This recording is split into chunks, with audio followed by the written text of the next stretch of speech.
દાહોદ જિલ્લામાં anti corruption બ્યુરોની ટીમે સંજેલી ખાતે મામલતદાર કચેરીમાં ફરજ બજાવતા નાયબ મામલતદાર તેમજ તેના વચેટિયાને અરજી સંદર્ભે 5,000 રૂપિયાની માંગ સ્વીકારતા પંચમહાલ એસીબીની ટીમે રંગે હાથ ઝડપી લેતા સરકારી બાબુઓમાં ખળભળાટ ફેલાઈ જવા પામ્યો છે। ત્યારે આ ભ્રષ્ટાચારમાં લિપ્ત આ અધિકારી તેમજ તેના વચેટિયાને હવે જેલ ભેગો થવાનો વારો આવ્યો છે।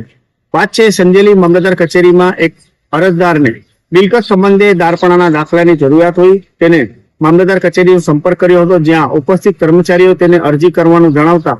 ઉપરોક્ત અરજદારે આ મામલતદાર કચેરીમાં સ્ટેમ્પ બેલર તરીકે કામ કરતા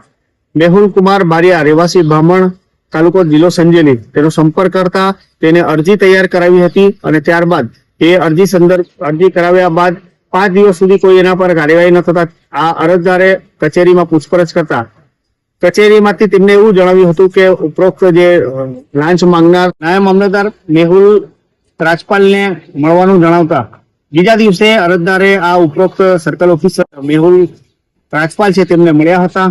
તો તેમને આ સ્ટેમ્પ વેલ્ડર મોહન બારિયાને મળવાનું જણાવતા ઉપરોક્ત અરજદાર મોહન બારિયાને મળ્યો હતો। ત્યારબાદ ઉપરોક્ત મોહન બારિયા અને જે સર્કલ ઓફિસર છે તેને બંને ટેલિફોન પર વાતચીત કર્યા બાદ અરજદાર પાસેથી દારપણાના દાખલો આપવા માટે 5,000 રૂપિયાની લાંચની માંગણી કરી હતી, જે સંદર્ભે અરજદારે પંચમહાલ એસીબી ને આ અંગેની જાણ કરતા પંચમહાલ એસીબી ના મદદનીશ નિયામક ડીએમ પટેલના સુપરવિઝનમાં પંચમહાલ એસીબી ના પીઆઈ MM તજોટની ટીમે આજે સંજેલી મામલતદાર કચેરીમાં છટકું ગોઠવ્યું હતું અને ઉપરોક્ત સ્ટેમ્પ બિલ્ડર મોહનભાઈ બારિયા આ અરજદાર પાસેથી 5,000 રૂપિયાની લાંચ સ્વીકારી હતી અને ત્યારબાદ ઉપરોક્ત જે સર્કલ ઓફિસર છે મેહુલ કુમાર રાજપાલ તેમને ટેલિફોનિક જાણ કર્યા બાદ કે આ પૈસા અમને મળી ગયા છે। આ તમામ વસ્તુ એસીબીની ટીમે આ બંનેને રંગે હાથ ઝડપી લીધા હતા અને ઉપરોક્ત લાંચ માંગનાર વચેટિયા તેમજ નાયબ મામલતદાર અને હાલ સર્કલ ઓફિસર તરીકે ફરજ બજાવતા મેહુલ રાજપાલને પણ એસીબી પંચમહાલની ટીમે રંગે હાથ ઝડપી લીધા હતા। હાલ બંનેને એસીબી કચેરીએ લાવવામાં આવ્યા છે। વધુ તપાસ આગળ હાથ ધરી રહી છે, પરંતુ ખાસ કરીને દાહોદ જિલ્લાના આંતરિયાળ વિસ્તારોમાં જે સરકારી કચેરીઓમાં અરજદારો પાસેથી આ લાંચની માંગણી કરતા આવા ભ્રષ્ટ અધિકારીઓ સામે કેટલાક લોકો એસીબીમાં ફરિયાદ પણ કરે છે, તો કેટલાક લોકો જે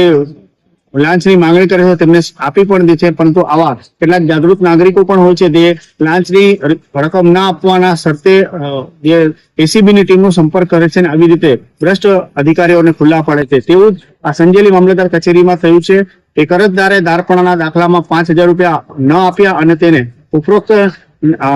નાયબ મામલતદાર કે જે સર્કલ ઓફિસર તરીકે ફરજ બજાવતો હતો અને સ્ટેમ્પ બિલ્ડર આ બંને વિરુદ્ધ પંચમહાલ એસીબીમાં સંપર્ક કર્યો અને એસીબીની ટીમે છટકું ગોઠવી ઉપરોક્ત બંનેને રંગે હાથ ઝડપી તેઓ વિરુદ્ધ કાયદેસરની કાર્યવાહી હાથ ધરી છે। ધન્યવાદ।